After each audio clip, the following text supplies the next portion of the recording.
Assalamualaikum warahmatullahi wabarakatuh.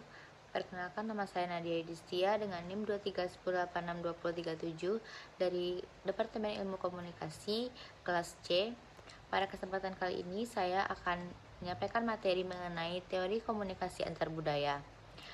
Teori komunikasi antar budaya telah menunjukkan perkembangan yang sangat pesat dalam 20 tahun terakhir, di mana sekarang sedikitnya 15 teori-teori yang telah dikembangkan dalam berbagai aspek dalam bidang komunikasi antar budaya.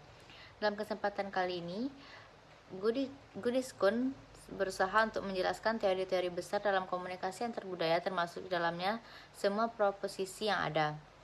Beberapa teori memiliki proposisi yang terlalu kompleks untuk dijelaskan.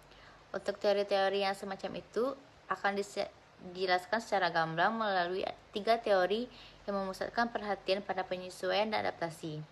Teori komunikasi yang akomodatif, versi terakhir teori ini memiliki 17 proposisi yang dibagi menjadi 2 dasar positif atau negatif hasil komunikasi yang telah terjadi.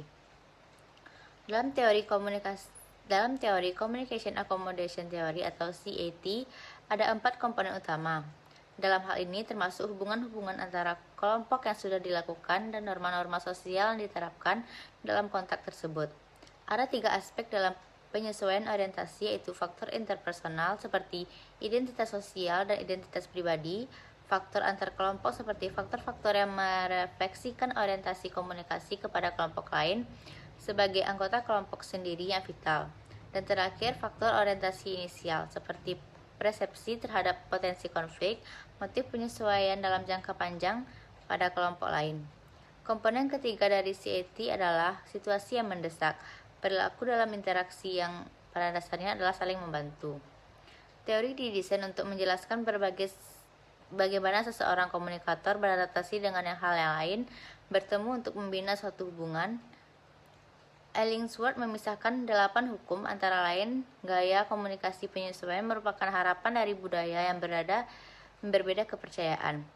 Proporsi dari adaptasi komunikasi yang fungsional, adaptasi komunikasi dan penyertaan dalam adaptasi fasilitas penyelesaian tugas. Adaptasi komunikasi yang tidak fungsional akan mengarahkan harapan dari perbedaan budaya dan penyelesaian tugas secara perlahan. Ketika komunikator memiliki keinginan untuk bekerja sama, ini merupakan penyertaan dalam komunikasi yang adaptif. Perilaku adaptif yang lebih kuat dari komunikator merupakan indikasi keinginan untuk mengubah nilai-nilai budaya mereka.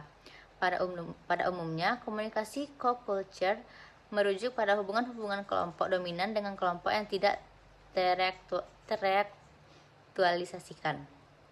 Anggota-anggota kelompok co-culture dimarginalkan dalam suatu struktur sosial yang dominan. Anggota-anggota kelompok ini menggunakan gaya-gaya komunikasi yang pastinya mereka sukses ketika berhadapan dengan struktur yang dominan. Fokus dari teori ini adalah negosiasi identitas di dalam hubungan antar budaya. Teori pengolahan identitas berlandaskan pada kemampuan komunikasi antar pribadi. Dalam IMT, kemampuan komunikasi antar pribadi termasuk di dalamnya kemampuan untuk mensukseskan negosiasi yang sama diterima dalam suatu hubungan. Kemampuan mengelola penampilan wajah merupakan salah satu indikator yang menunjukkan kemampuan komunikasi antar budaya. Ketika mereka berhadapan dengan orang yang berbeda budaya, cenderung menggunakan stereotip. Menurut Think to Me, kemampuan komunikasi antar budaya adalah proses negosiasi identitas yang efektif di antara 2 orang atau beberapa orang yang baru berinteraksi. Collier dan Thomas menyajikan teori interpretif tentang bagaimana identitas budaya dikelola sewaktu mereka berinteraksi antar budaya. Nah, teori ini memiliki 6 asumsi, 5 aksioma, dan 1 teorema. Kemampuan komunikasi antar budaya meliputi pengolahan makna dan kemauan mengikuti aturan serta hasil yang positif. Kemampuan komunikasi antar budaya ini meliputi negosiasi kesepahaman aturan yang hasilnya positif. Kompetensi komunikasi antar budaya ini meliputi pengakuan atas identitas budaya. Identitas ini memiliki banyak fungsi dan ruang lingkup. Semakin banyak perbedaan identitas dalam wacana komunikasi antar budaya, maka kontak antar budaya yang dilakukan semakin mampu untuk menjelaskan identitas budayanya kepada orang lain dan semakin diakui identitas budayanya oleh orang lain.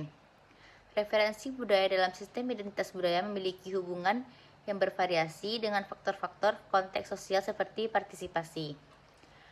Teori ini memusatkan perhatian pada hubungan antara orang dari budaya yang berbeda. Kim memiliki argumentasi bahwa salah satu aspek yang penting dalam jaringan personal adalah ego, kesadaran, dan ketidaksadaran. Ketidakpercayaan anggota jaringan untuk mempersepsi dan interpretasi terhadap berbagai atribut dan tindakan orang lain.